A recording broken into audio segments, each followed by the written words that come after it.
Coach, just what were your overall thoughts? It seemed like the first half may have been one of your better halves of basketball of late. Yeah, I mean, first of all, I'd probably like incredible energy from the crowd. You know, all of us, like all the players, coaching staff, we want to thank like the event management team and the marketing department for, you know, helping navigate tonight, because not easy to get people here and create that excitement. So we want to thank them. Now to your question, Hutch.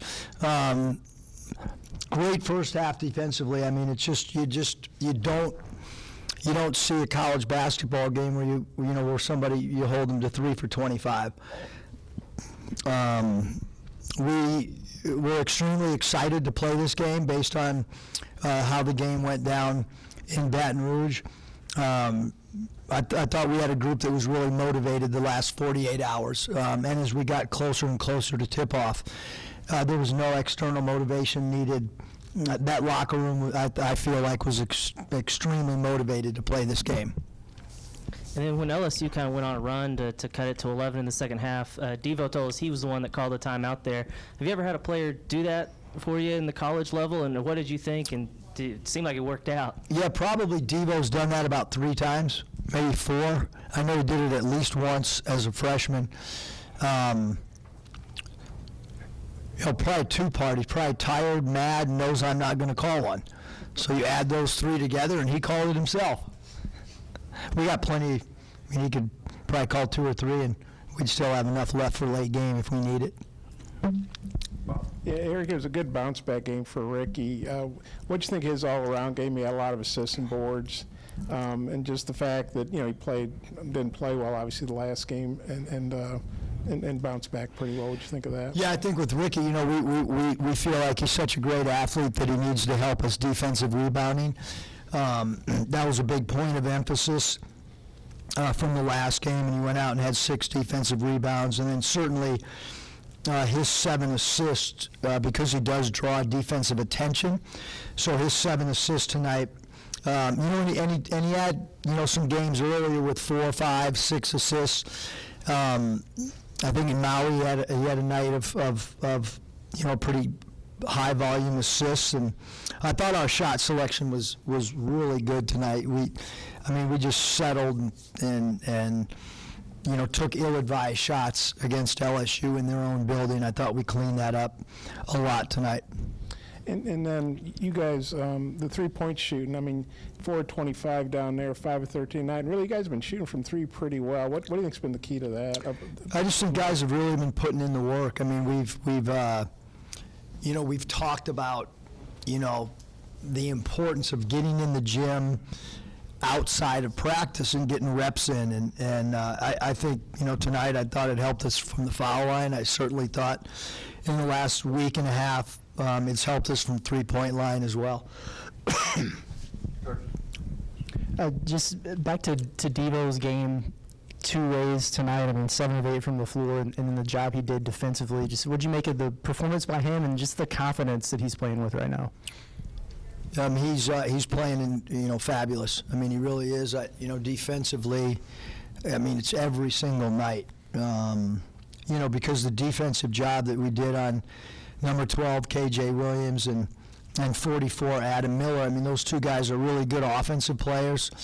Those 2 guys are perfectly capable of putting up really good numbers from an offensive standpoint. And I thought Devo did a really good job just chasing, Miller, because they bring him off a lot of screens and he cuts hard.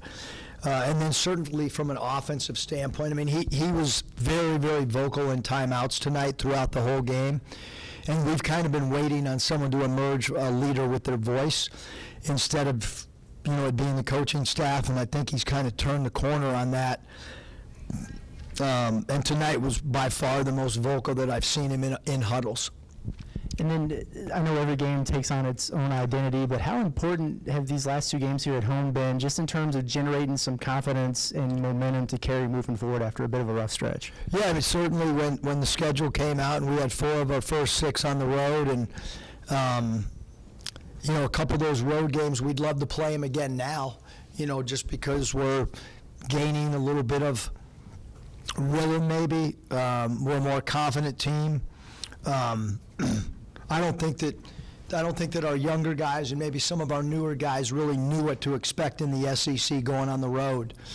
Not that it's going to change the results when we go the next time on the road in the SEC or Baylor, but I do think there's a okay, now we kind of know what expectations can be, whereas I think there was a lot of unknown in those first few road games. Yeah, Coach, how good was it to see those fast break points and points off turnovers in the first half? Yeah, I mean, when we are active defensively and getting our hands on balls and having our defense create offense, we're a really good team in transition. I thought we did that, especially in the first half. So I mean, that's when your defense holds somebody to 14 points and 12% from the field, that allows you to get out and play before a defense gets set. And then just Mekhi Mitchell's night, 10 points, 8 rebounds, had a couple of those alley-oops there late in the second half. Just what do you think about him? Yeah, I thought he played really well. Close to a double-double. His 3 blocks, I thought he did a great job interior. He was assigned to number 12, KJ Williams, did a great job of walling him up, going vertical, holding him to 2 for 10. I mean, we need, Mekhi to play really well, and he did that tonight for us. Eric, you've been with Devo his entire college career. Is he having one of his best stretches, do you think, since you've been coaching him? There's no doubt. I mean, the biggest thing is, and my wife said it, 2 days ago, his shot selection's been unbelievable. He's playing the point guard with Anthony. He's, tonight he was, telling us to slow it down and get a good shot and milk the shot clock, and that's, maturity on his part. It's him understanding, the system, understanding what we're looking for at certain stretch, down the stretch. Defensively, again, it's another level, and now offensively, he's doing the same exact thing from an offensive standpoint. He's doing a good job taking care of the basketball, and it's really cool to see growth in his game, both as a leader and offensively and defensively. He keeps getting better. I don't know how that's possible, but he keeps doing it. You've mentioned that he's been pretty vocal in huddles too. How are the guys kind of responding to that? And then what's it like? It's your 3rd year with the guy. Just what's it like, kind of seeing that growth from him? Yeah, I think the players have kind of been waiting for some internal leadership. I really do. I mean, it's interesting because I have so many friends that come and observe practice, people from out of town that might not know our players' personalities, and I love to get their feedback. And one of the themes has been it's a group that does a great job listening and trying to do the right things, but at times a little bit quiet.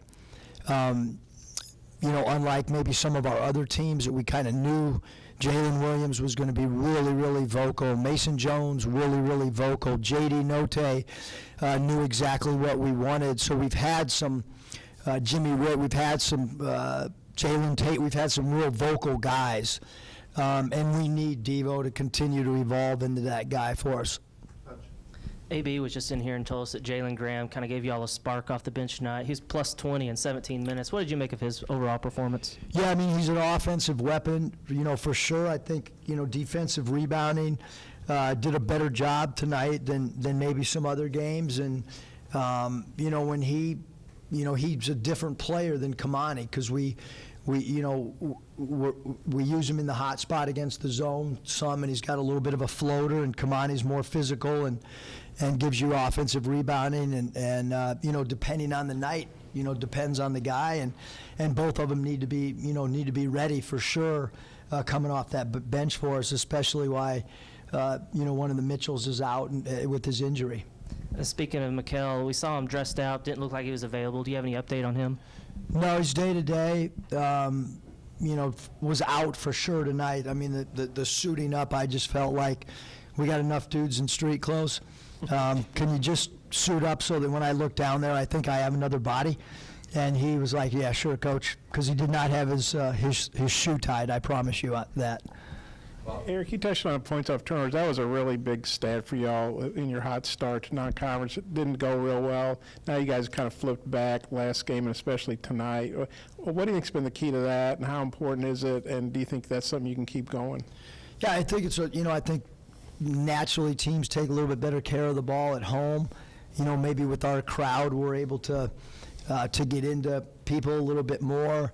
But we certainly want to take that on the road. I think in neutral site games, we did a great job, of creating turnovers, whether it be Little Rock, whether it be Tulsa, whether it be in Maui.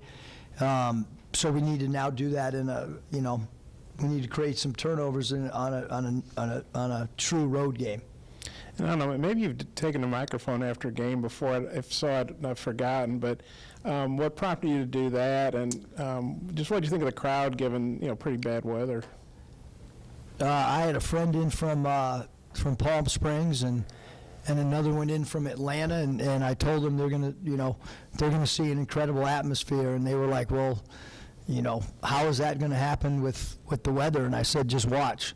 And but we, throughout the day, we kept getting ticket requests from friends and people we know, and I thought that was pretty intriguing because, I kept asking the staff, you guys got any extra tickets? And I kept waiting for people to say, yeah, I got extra tickets, and everybody kept saying, no, people keep calling us. But I grabbed the mic just because I felt like they deserved a huge thank you because the weather is not good out there right now. Speaking of which, let's go home. Yep, let's go home. Drive safe. Bob, drive safe.